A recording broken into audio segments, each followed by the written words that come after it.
The New South Wales government is taking on the councils as part of a plan to tackle the state's housing crisis. It's looking at introducing planning reforms which will fast-track the construction of certain types of homes in suburbs where they're not currently allowed. Joining me now is a Sutherland Shire Mayor, Carmelo Pesce. Carmelo, thanks so much for your time. Broadly, do you welcome this announcement or are you against it? Well, it all depends on what else is coming along with it.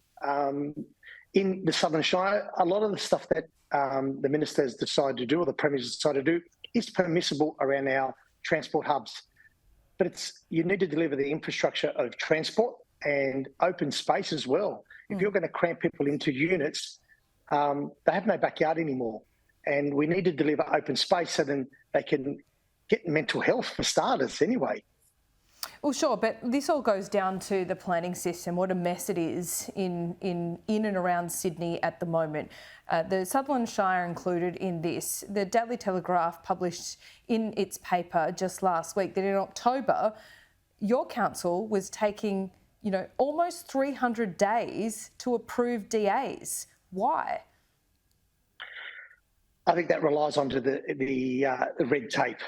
Red tape comes all the way from the state government. If they can release the red tape to allow our planners to make the decisions a lot quicker, that would help. Be specific. What are you talking about?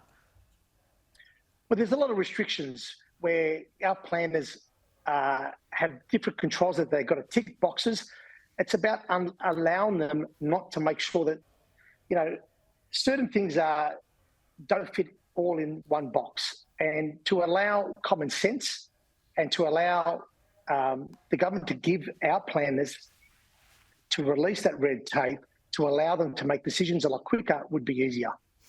So, for example, there's too much paperwork that has been submitted, you have to tick too many boxes. What is it?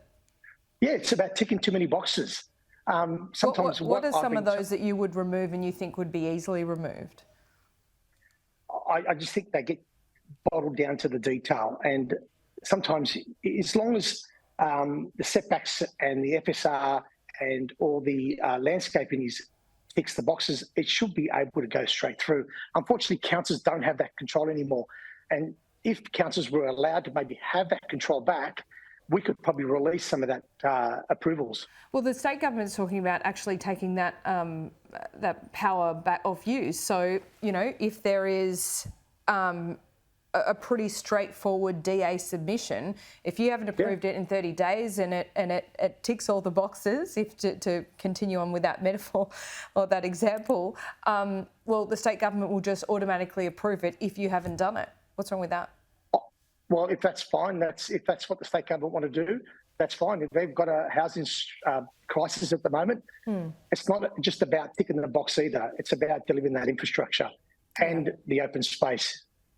Yeah, the open space is one thing, absolutely. But when it comes to the approval of dwellings, I mean, it's taking, again, almost 300 days to get this done. From your side of things, rather than just removing red tape and saying the state government needs to do that, do you need to employ more people in council? And do you need to then put a time limit?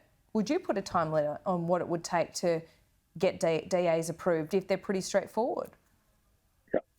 To be honest with you, as the mayor, I agree that, yes, they should be approved a lot quicker. Unfortunately, as I just said, councillors have no control. It falls under the operation of the general managers and the government. I would love to take control back of DAs, where what we used to do 5 or 6 years ago, we would take DAs onto the floor of council and assess them there. Now, you got a problem with this density thing that Chris Minns is going on about. He actually wants to see more high-rises in places, well, not closer to the city where I am, but in the Sutherland Shire too. Do you have a problem with that? We already have those controls in place.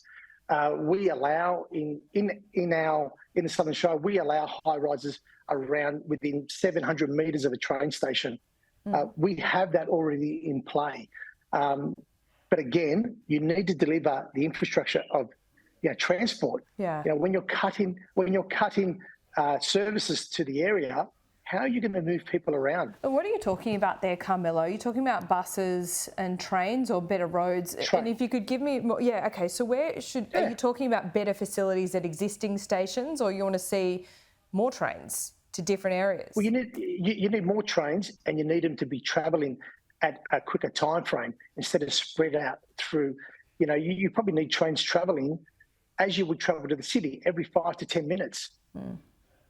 Okay, well, we'll check in with this. We'll see what Paul Scully has to say. Thanks for your time today, Carmelo. Thank you.